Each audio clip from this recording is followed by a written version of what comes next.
You're all set. Thank you. Thank you, Sabrina. Thank you, everyone, for joining us to the Planning Committee of the Common Council. And I will call this meeting to order at 7:03 p.m. Roll call. All members are present with the exception of Darlene Young, who will be joining us in a little bit. And I will inform everyone when she has joined, just for the record. So next up is public participation. Sabrina, do we have anyone with us that would like to speak? Nope, there's nobody in the attendee list, and I received no emails of public comment either. Okay, so we'll now move on from that and go up to the first item of business is the administration of the approval of the minutes from October 7th, 2021. Would someone like to move those minutes? Thank you, Mr. Livingston. Any corrections to the minutes before I call for a vote? No, seeing none. Okay, all in favor, please raise your hand and signify yes. Great. Abstentions, noes. Okay, looks to be unanimous. All right, so now moving on to redevelopment. We have some updates coming our way. Brian, do you mind starting us off? Yeah, no problem. Well, good evening, everyone. It's nice to see you all. Just wanted to provide just a general Cdbg update. There's nothing really formal in terms of action that's required at this time. As we administer the City of Norwalk funds, I think the topic heading of my presentation tonight is really just focused around timeliness and sort of transparency in our overall capital budgeting process.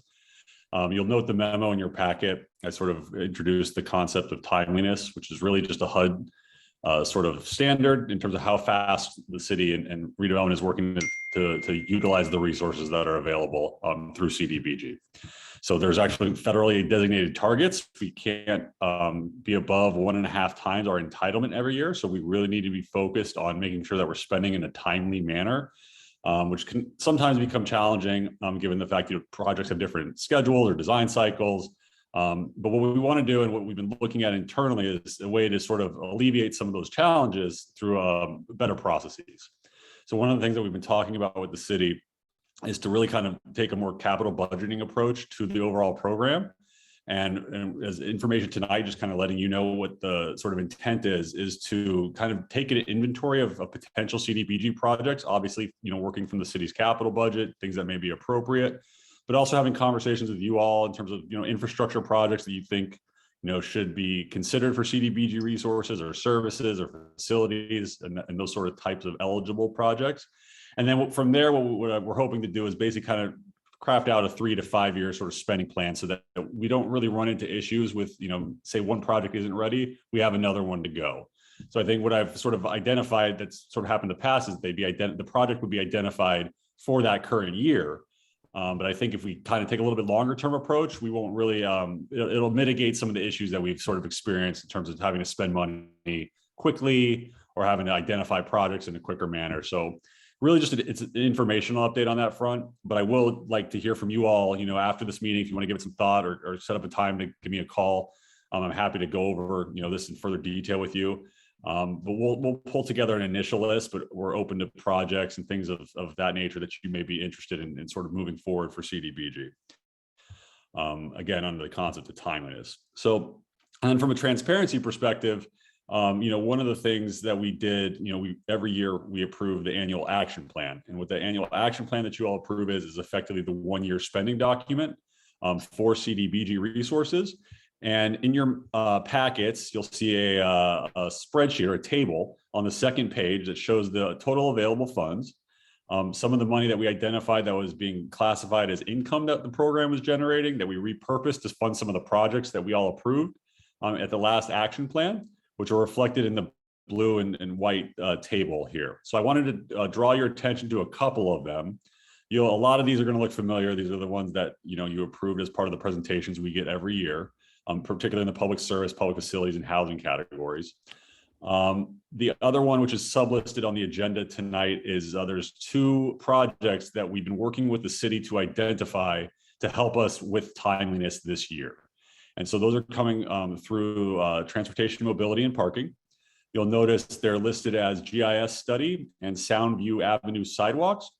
And effectively what we're working with Jim Travers and his the department on is to work with VHB to develop a GIS sort of sidewalk inventory and asset management system that would allow us to have a real clear picture and insight in terms of gaps in the sidewalk network, condition of current sidewalks, really building upon other data collection efforts that Jim has been involved with to sort of, catalog and inventory the condition of sidewalks to ultimately help us develop, better capital plans, do some, spending plans in terms of how we can invest in these improvements. And one of those such improvements, so in order to fund this study, we actually have to have an actual sidewalk infrastructure project tied along with it, just for eligibility purposes. So working with Jim, and I know Jim's been working with a number of you in terms of identifying needs throughout the city, but given the dollar amount, given the size and scale and how quickly we could turn it around, we identified Soundview Avenue, which is over there on the corner of, I believe it's Cliff and Oak. It's sort of a 4 or 5-legged intersection. And I'm sure Jim could fill in any details on that. But we're looking to actually add that to the program as part of a public facility investment to, again, help us with timeliness. And then the other piece is a project under economic development. It's at the bottom of the table that you're all referencing. And this money has been purposed for this throughout, since I've arrived at the agency for job creation and job retention. So the economic development fund, there's about $300,000 in there. Given the fact that the city has been working very hard to program its ARPA resources and identify various funding opportunities for that, we've identified an opportunity to sort of collaborate and participate with some Cdbg resources around the topic of minority and women and small business support. So what we're working to do is to structure a program using some of these resources so we can get them obviously spent, but spent for a good purpose to help small businesses, minority-owned businesses, women-owned businesses that may not have access to typical financing or typical space or typical business support services based on either their, the demographic profile, their socioeconomic profile, or the type of business they are. Really trying to allocate some resources towards support of those projects. And there'll be more to come. Again, this is an informational item, but I just wanted to put it forward tonight so you had a real clear insight in terms of where the money is going, where it's been programmed, and some of the projects that we're thinking to actually, advance the overall Cdbg program. I will say, many signs at the federal level are pointing to more Cdbg resources. So I think hopefully, once the congressional spending bills are all in place, that we will not be fighting over fewer resources, that we'll actually be working to figure out how to just spend, obviously efficiently, but to accommodate as many programs as we can. So I think there's, it's prudent to be spending now and being ready to get our administrative function and our sort of financial and capital planning in order to advance all of these projects. So I know I went over a lot. I kind of wanted to give the 30,000 foot, but I'm here to answer any questions you may have or just general comments on some of the items we covered. Great, thank you, Brian. It's nice to, it's a good position to be in when we're trying to find ways to spend money rather than fighting to find money. I see Mr. Livingston has his hands up. Yeah, a couple things, Brian. Thank you. So the last item you mentioned, the money for minority and women businesses, is that in lieu of the ARPA money or in addition to? This, so we're going to be working on a global program, but this would be one piece of it. Okay. So just so I understand, your memo talks about, making sure we spend enough money, right? Are we in a situation where we have a problem now, or you just want to get better control over everything? No, I sort of inherited a little bit of an issue, and I think we've worked through it and we've caught up. But I want to have a system in place so that that's not an issue moving forward. And I don't see it. We've actually projected out everything for this year, and we have actually, we're at like 1.2. So I want to maintain a little bit of a buffer still as well. So just really trying to optimize it. But at present, I don't see an issue. But I just want to make it easier for everybody so that it's sort of automated and there's a system in place that we don't run into that issue ever again. Okay, good. That's helpful. Thank you. Yeah. Any other questions for Brian? Okay. Well, thank you, Brian. Actually, Barbara, I'm sorry. No, I just want to, not a question, but, just commend Brian, because, you're really professionalizing so much that needed to be done. And this is great. I agree. I concur with Mr. Kites. It's great to, have more money that we need to spend. Well done. Great, thank you. All right. Thank you, Mr. Bandoli. All right, take care. Thank you, everyone. Question, Take you care. can't hear me? Can't see me? Oh, yeah. look, Darlene, welcome. Darlene has her Can you hands hear up. me? Okay, hi. Hi. I gotta get back to the screen. I saw with the Brownfields, did you go in, did I miss that explanation of, hi, Brian. I'm looking All around. right. Can you just tell me where those areas are or what we're trying to do with that? Yeah, am I frozen? It's frozen on my screen. Can Yeah. you hear me I okay? can hear you. You're frozen though. All right, well, I'll pretend like I'm not moving then. That's me not moving. In terms of the brownfield, so that's allocated for the, I don't know if you all saw, but we received a $500,000 EPA Brownfields grant award. So that's actually allocated for Project Match. So that's gonna be designated for the 30 Monroe site, should everything move forward in terms of the station place construction and all those sort of things. So it's just being held there right now. Okay. As Project Match. So it's Is actually there- leveraging over the $500,000. Is there a time frame on that, Brian, or? Not currently. We just received that grant. I just accepted it last month. We are going to be issuing an RFP for a qualified environmental professional who will oversee that project. And once we have that in place, I'll be able to provide better updates on timeline. Okay. And I have another question about the supportive housing rent relief. Are they specifically for Norwalk residents? Yes, they have to be for Norwalk residents. And that was part of the public service approvals that we did, with the presentation, but yes. So did I break up at all? I just tried to turn my camera on to reestablish it. You look great. Thank you. Any other questions? Nope. Anybody? Going once, going twice? All right. Thank you, Brian. I'll see great. you next month. All right. Thank you, everyone. Take care. Thanks, Take Brian. care. Okay, moving on. Item B, transportation, mobility and parking. I will read the item. Authorize the mayor, Harry W. Rilling, to execute an agreement between the city of Norwalk and Fuss and O'Neill for design services for the Wall Street corridor improvements in total not to exceed $350,000.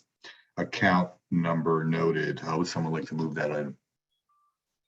Thank you, Mr. Keegan.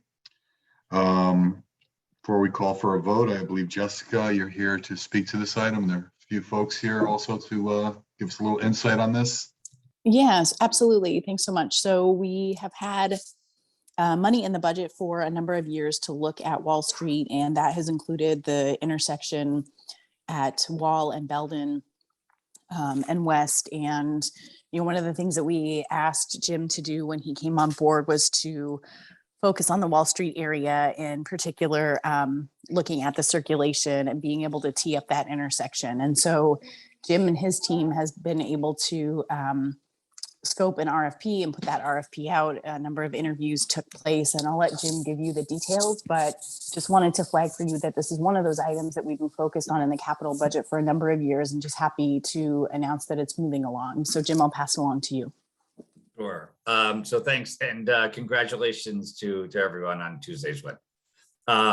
So I think I was here not even 2 weeks before I got a phone call from Councilperson Hoogelman to walk Wall Street. We walked it a couple of times. We talked to some people. We subsequently had about, I think, 7 other variety of community meetings where people were really clamoring to have some investments made to Wall Street. Garrett and I put together an RFP, submitted that. We had a total of 5 respondents, put together a committee to review those applications, and we put forth the design firm or the construct firm to that had the highest score. But really, what shined about VHB was really their community engagement portion of this, and their commitment to hit the streets, a variety of different methods in order to engage the public on what they want to see. I think we all Jim, I think you meant to say Fuss and O'Neill. Oh, I'm sorry. I'm sorry, it was on the other one. So yeah, so in this instance, we chose Fuss and O'Neill. Thank you, Jess. We chose VHB for the other one. For this one, it was Fuss and O'Neill who really shined on their community engagement process and feet on the street. And really looking at them, we did a walkthrough with all of the respondents beforehand, talking about the project area. Fuss and O'Neill really presented us with a plan to get the largest percentage of the service area done. And Garrett, if you can share that screen. Yeah, absolutely.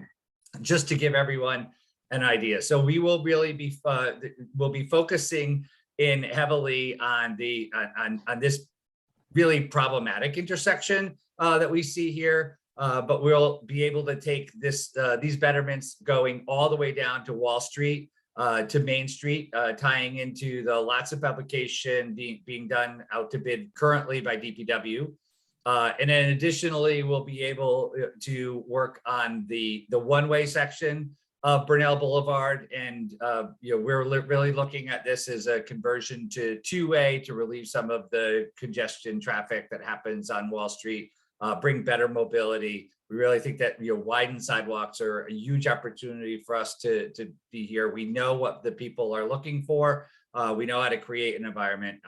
So this is what we think we can get done in phase one. And then we'll have the subsequent phases, which is, Garrett's down at the bottom. So we'll have subsequent phases of Isaac Street and Commerce, and then River Street and Burnell Boulevard. And we really think that River Street could be a truly unique feature in Norwalk, where once we start to have two streets running, both with two directional traffic, that River Street will see less traffic, and we'll be able to turn this really into, have more frequent closures to turn it into like a festival street. So we're really excited to work on this. We're really excited to engage Fuss and O'Neill into the community prospect. I can tell you that. Hey, Jim, really quick question. Since Sure. we're talking about that particular area, and I know you've heard over and over again about the back end parking, what's your thought on that? Are we going to keep it that way, or?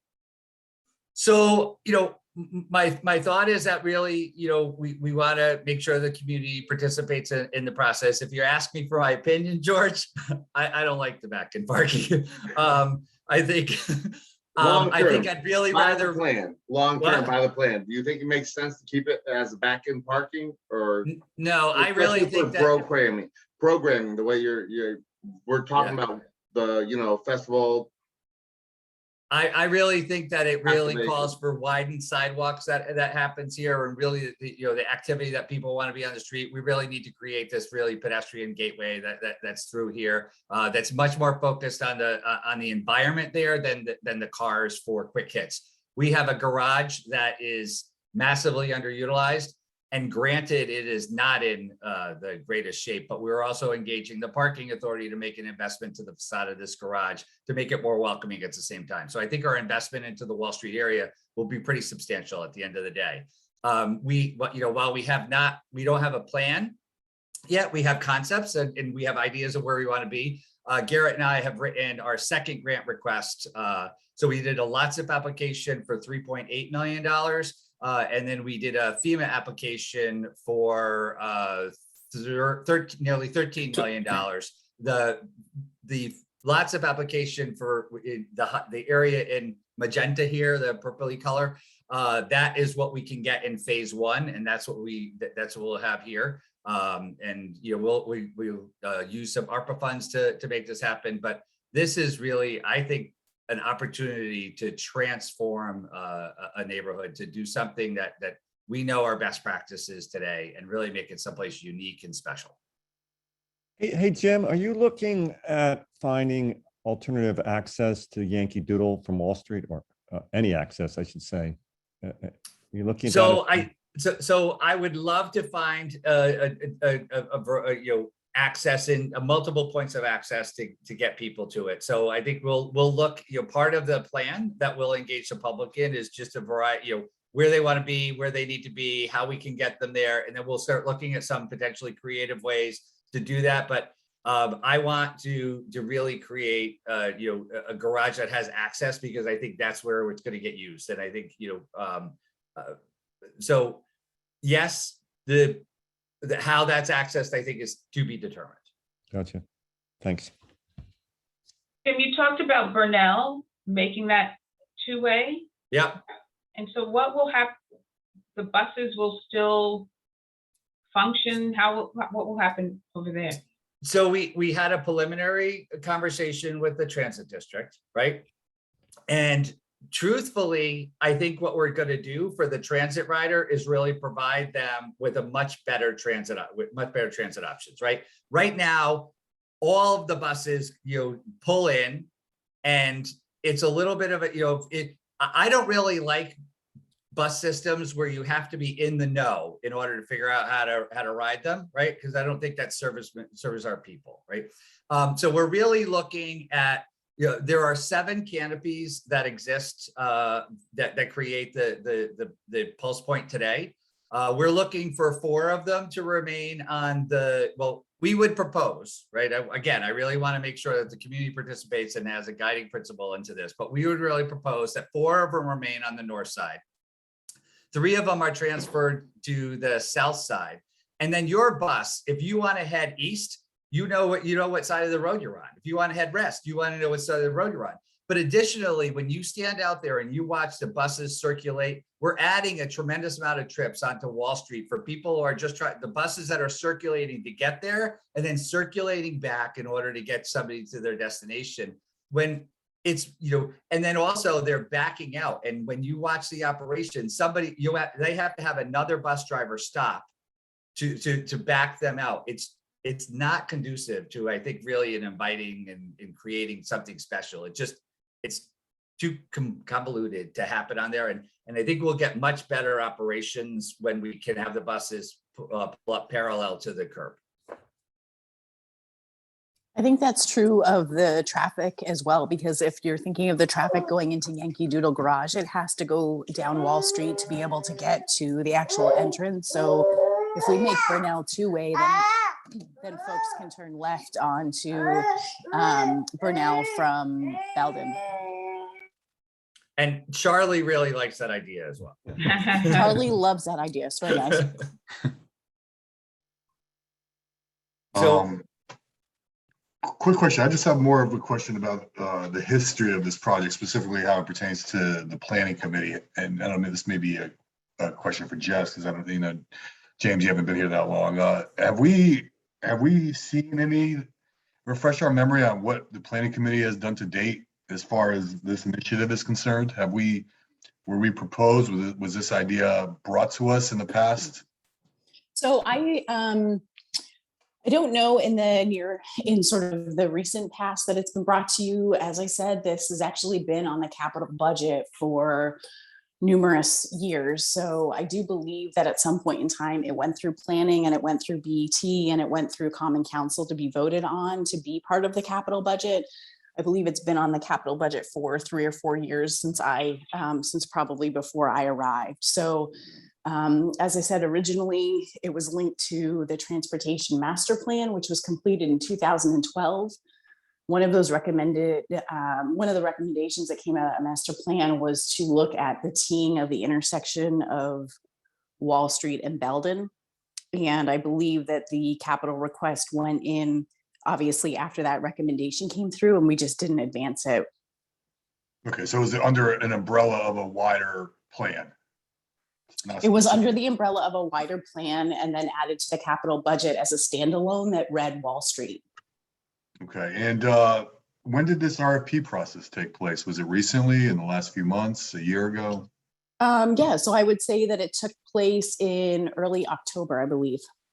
Okay, were there any council members that took part in that process? No, there were not. Okay. Oh, excuse me. Jim, do we have council members that participated with us? So not on the selection process, but I had been in pretty much constant contact with Councilperson Hubelman on this the whole entire time. I just for future reference, council members usually participate. Usually members of this committee participate in RFP items that pertain to planning committee business. So hopefully in the future, one or some, couple members can be a part of this process. Certainly. My apologies. I wasn't aware. Yeah, no issue. Okay, please proceed, James. Yeah, so I think this will tie into the work that is being done on East Wall Street, and I think we're just really anxious to move forward. We're starting to gather some of the traffic numbers. So our intention from TMP is that we will spend probably about 12 to 18 months in the design process. We'll have final design at the end of this process. And we are hoping that during that time, we could secure the grants to move this from as soon as the documents are ready, that will begin construction. So we don't want this to be a plan that sits on a shelf for a number of years, for 10 years, that we are committed to making sure that this is completed. Do we have an idea of what the overall cost will be for all these improvements? So we're really for all phases, we're looking at $13 million. Okay. And time frame? So it's 12 to 18 months for design, and I think we're probably going to see about 12 to 18 months for construction. Do you plan to break this over several budget cycles? So we are hopeful that we could secure a grant so not to ask for city capital dollars for the bulk of this, but so that our intent is to write grants. I've had fair amount of success with grants in my past. I think that this story of a downtown to the town of Norwalk and reclaiming this, I think it bodes well with many. We saw an opportunity to tie into a FEMA grant, and so we'll take advantage of every opportunity that we have to do this. I think a project to this scale, we're going to need some either state or federal assistance to bring this on home. Wow, that would be fantastic. I have never seen that type of funding come in for pretty much anything here in Norwalk. That would be that'd be a great achievement, James, if you could pull that off. Sure. I can tell you that our first lots of application, we've had some preliminary conversations with Westcog. That was for, that would be to complete phase one there. It's received favorably. They're asking for some additional information before it moves forward to CONDOT. I feel pretty confident that that at least that one is a strong possibility. And should we get the FEMA one, then we would forgo this one and probably look at a different project, but get FEMA to cover the whole entire cost and get all of the improvements done at one time. Great. And if you could just keep this committee updated throughout this process, that would be great.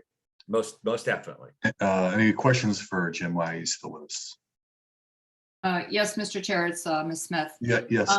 Yeah, I'm just curious, there's been a lot of discussion over quite a period of time about moving the bus terminal to, transportation center at the train station. Where does that sit right now? And, how might this project be affected by that? Or, what's the timing on that? So in some of the earlier conversations that we had with the transit district, and I'm actually setting up another meeting, with staff and the transit district as well, is that this pulse point really serves the community well here. I firmly believe that we should have a pulse point at the transportation center, right? That has to be connected. But this is pretty active for people who are choosing midpoint points, and I think that when we have a variety of pulse points for the city, it serves the end user well, so I don't think that this would preclude anything from happening with the pulse point, but I do think having this normalized, where I'm saying the buses are pulling parallel to the curb, will make it look less like a bus depot in the middle of a neighborhood and really looking like it's there to support ridership. I think tying it into access to the Yankee Doodle garage and then tying that access into pedestrian access that gets you over to Wall Street is going to be pretty critical to move it forward and to increase opportunities for mobility to some of the more challenged riders that we have. Well, did you have another question, Barbara? That's it. Thank you. Okay. While we're talking about this area specifically, and I see on your display here the corner of Wall and Main Street. I mean, I know there was talk of head of the harbor north and other ideas for that parking lot. Have those talks ceased, or are there still discussions being had for a development in that parcel? So either Jessica or Brian, if you have that, this falls primarily to the public right of way. So, but from a development perspective, if Jess or Brian are on for that one, I'm not aware. Yep. So I think those conversations have been resurrected, not in, I wouldn't say in a very serious manner, but we've definitely heard inklings of developer looking at that site again for the head of the harbor. So I think with the tools that have been passed over the last year or so, and also the investments that are proposed to go into the area, there's definitely interest in being able to move that parcel. Okay. Yeah. John, even for your, I'm sorry, go ahead.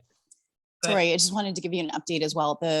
It's a little bit farther down, but the hospital did pull demo permits for the YMCA building on West Ave and also the two homes that were there as well. So I know that that's one that we've all been sort of waiting to move. And I think that happened probably about 4 or 5 weeks ago. So just wanted to give that update as well. And to that, Jessica, are they going with the original plan with senior housing, a mix of senior housing and office, medical suites, offices? Is that still their intention? So we are unsure because they haven't submitted plans yet to move forward, but we know that they pulled the demo permit. So we're assuming that they're moving forward with their original plan. We know that the hospital also has a huge investment and did a huge fundraising for the renovation and expansion of their maternity ward and also some other facilities they have at the hospital. So I'm not sure how it accompanies the work that they have planned, but do know that they pulled demo permits. So we're really optimistic that that's going to move forward. Well, okay, good. Darlene, you had a question? Yeah, I think to both you and Barbara's question about development, I think that was really what I wanted to hear about. What are some of the developments that are, coming back around or new projects? What about Loman's Plaza? I know, that's been in that condition for quite a while. Is there anything happening with that? Yeah, so I know that the RDA is leading the effort on behalf of the city with Loman's, and my understanding is that that is moving forward. I know that planning and zoning has been in contact quite a bit with the representative for Loman's. We've worked with them to be able to look at the redevelopment agency to also look at the match that the city committed to for some of the infrastructure work that would happen in along that area. So I know that Brian and I have talked about that match and it going into the capital budget, but also the fact that that then sort of indicates that that project is getting ready to move. And Chairman, it might be helpful to get an update. I mean, a regular update on these projects as conversations start to happen, just so that we'll have that in our minds moving forward. Because there's a lot going on. There's a lot happening right now. Agreed. Yeah, and I think we've had Steve Kleppen in here every quarter to kind of give us that update. But I think with things happening at a higher rate these days, I think we should move that up to every other meeting. I totally agree with you. Anyone have any questions in regards to this item before we discuss anything else anyone wants to bring up? Yes, Mr. Chairman, Tom Keegan. Yes, Mr. Keegan. For Mr. Travers, intersection of Wall and Belden. Any thought in your opinion to making that a rotary with some green space in the center? So I think part of it's going to come out to community conversation. I can tell you that I've looked pretty intensely at this, and Gary and I have walked it. I think there's going to be a couple of challenges in if we look at state funding here. CONDOT is not really keen on 2-lane roundabouts. So I don't think that would fall under their approval. I also don't think that what you're going to get from that is one that's really pedestrian friendly. I think when we're really looking at, when we can get Bernal Boulevard operating 2-way and we can get Wall Street operating 2-way, if this is teed up to a normalized intersection, I think that land there could be divided. That's would be on both sides, really creating that huge gateway with green space that the community can actually use. The green space in the center of a roundabout is never going to be used, and it's a little harder. A roundabout that size would be harder for someone to navigate and less pedestrian friendly. Thank you.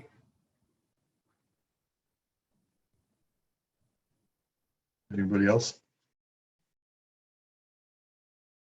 Okay. All right. Like I said, Jim, please keep us posted on your progress, and we look forward to seeing more. Will do, sir. Thank you.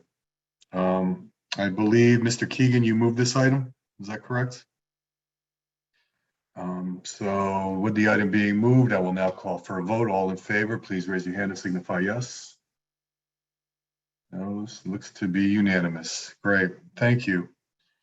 And that is the last item. Anybody else have any other questions or items they'd like to speak to while we have a moment, as we had a quick meeting?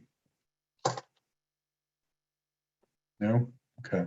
And Darlene, good point. I will ask Mr. Kleppen and Jessica to put something together, give us updates on everything happening around Norwalk. And I know Mr. Kleppen also has some updates with the industrial zone study and waterfront study at our next meeting. He was waiting for data to give us the answer those questions we had as far as the footprint of the I-1, I-2, and will be expanding, and basically the specifics that would really get us to wrap our heads around this, what's going on and what's being proposed.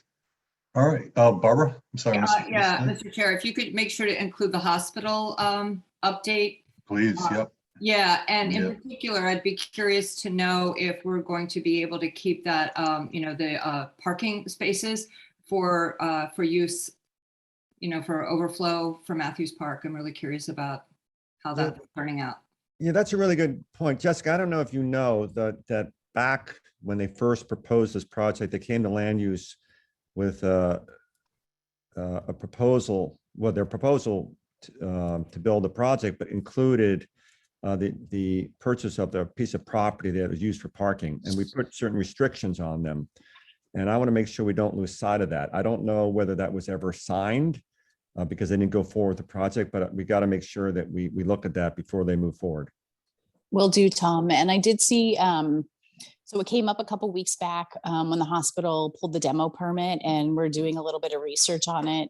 There are 3 parcels there. 2 of them are owned by the hospital, but the third one, it says that the city of Norwalk owns it, and it does have parking on it. So we're digging a little bit deeper, trying to figure out exactly what that looks like, and also trying to find that agreement, make sure that it was signed. But I have heard that from several people, and we are digging a little bit just to solidify what that looks like. Yeah, it had, just so you know, that it was a piece of property that I can talk to you offline. I don't want to take the whole committee, but it's a piece of property that I think we acquired from the state or got from the state, but they needed it to build their project. But also there's some historical aspects of this that they agreed to take certain steps, like documenting some of the historical aspects of those 2 smaller buildings. I don't know whether they did that. I think they may have, but again, we need to follow up. When you say the 2 buildings, is that the 2 residential buildings that you're talking about? Okay, yes. So we should get in contact with them sooner rather than later before they demo them, so to make sure that they did that due diligence. Yeah, but you can follow up with Alan, because I think Alan will have the history there. Great, will do. Yeah, I'll keep you in the loop. Right, thanks. If I could just add to that, originally the agreement was with actually Norwalk Hospital, and the director was a Norwalker, and he was really committed to working with the city and helping to, take care of those historical issues and to make sure that the parking was, something that we could work out. And once it was purchased by the hospital was purchased by the new Nuance. conglomerate, they didn't seem to be quite as friendly towards some of the things that were important to us. So we just want to make sure that those are looked at. Great. Yeah, will do. And I will report back next month on it. Okay. Any other requests for items they'd like to see discussed at the next planning committee meeting? Feel free during that time to reach out to me and let me know if there are any things you'd like to have addressed. All right, seeing that everyone's quiet, probably hungry, and I think I will call for a motion to adjourn. Anybody? Then on. Thanks, George. I know you really wanted it, but I got my hand up before you. I was actually pointing at you, but John can't see that. There you go. Lisa put her hand up immediately. Okay. I didn't even get to think about it yet. Let the record show Lisa, Ms. Shanahan has moved the motion to adjourn. All in It was favor? a joint movement, Lisa and George. Lisa and George, co-sponsors. All right, great. All right, thank you, everyone. Good night. Thanks. Have a good night. Good night. Thank you. Have a good you. night.